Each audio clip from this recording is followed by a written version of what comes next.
Hello, welcome to our channel. Doctors Karen and Matilda here. We appreciate you returning to our channel, both new and returning viewers. This week, we're going to deal with another burning question, a very important one. And this one deals particularly with writing. So we'll share our tips and tricks, and we'll try to be clear yet short. So our clips are never beyond 7 or 8 minutes.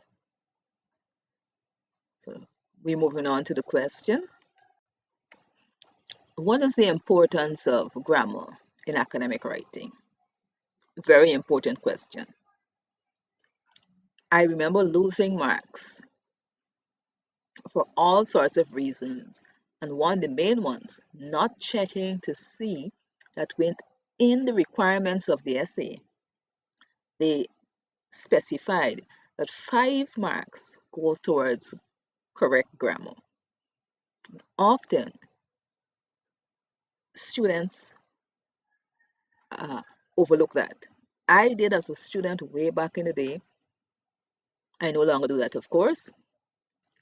And students coming to my classes have also did that same, made that same mistake.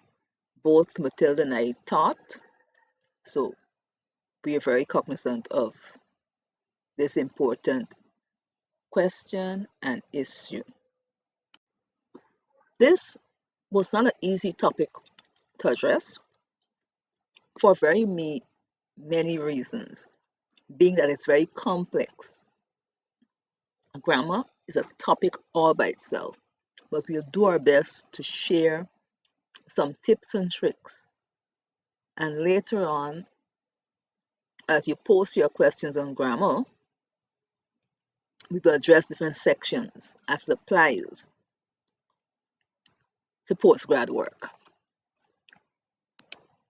We came up with 3 main ones, the common really mistakes we've seen in essays that we had to mark.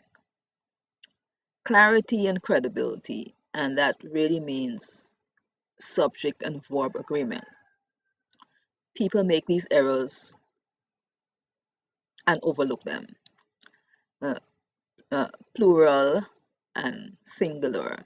Even simple ones like uh, if you're talking about a group, it's singular. But if you're talking about groups, it's plural. Uh, and things like that. So simple things like that, people, when they write, and busy students, I think, in general, write in a hurry or at the last minute. So they miss these little mistakes. But every mistake you make in grammar, remember you're losing that 5 marks. It's decreasing. Bad grammar can obscure ideas. So you may have a good idea, but you didn't express it correctly. So the understanding of what you intend the lecturer to know about that topic from your perspective gets lost.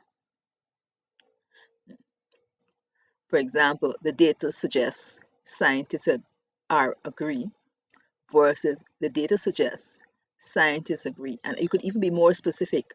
Neuroscientists, agree scientists, be as specific as possible. Remember in my previous clips, we talk about, well, our previous clips, we talk about you, the importance of your work being clear, credible, and concise. And this is a good example. It must be so specific that the uninformed understands it. Formal tones. You'll be surprised how many students make this error in formal writing.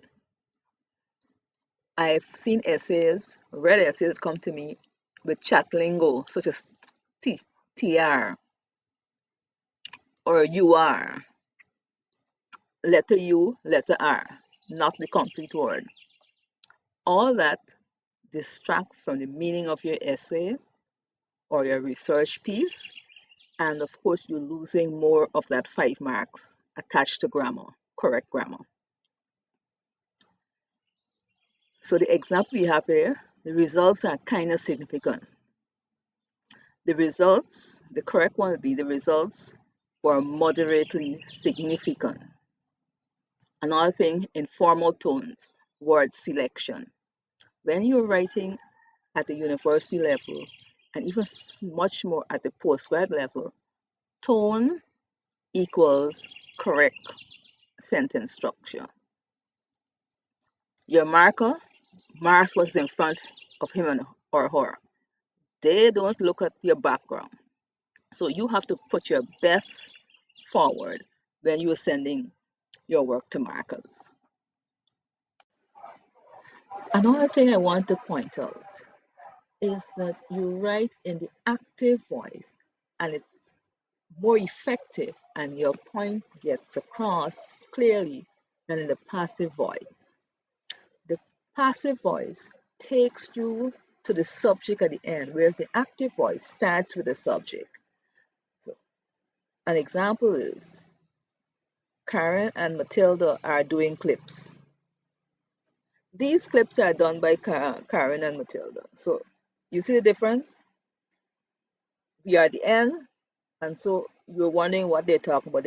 But once you immediately nail the subject, you engage people. You engage your marker, your reader.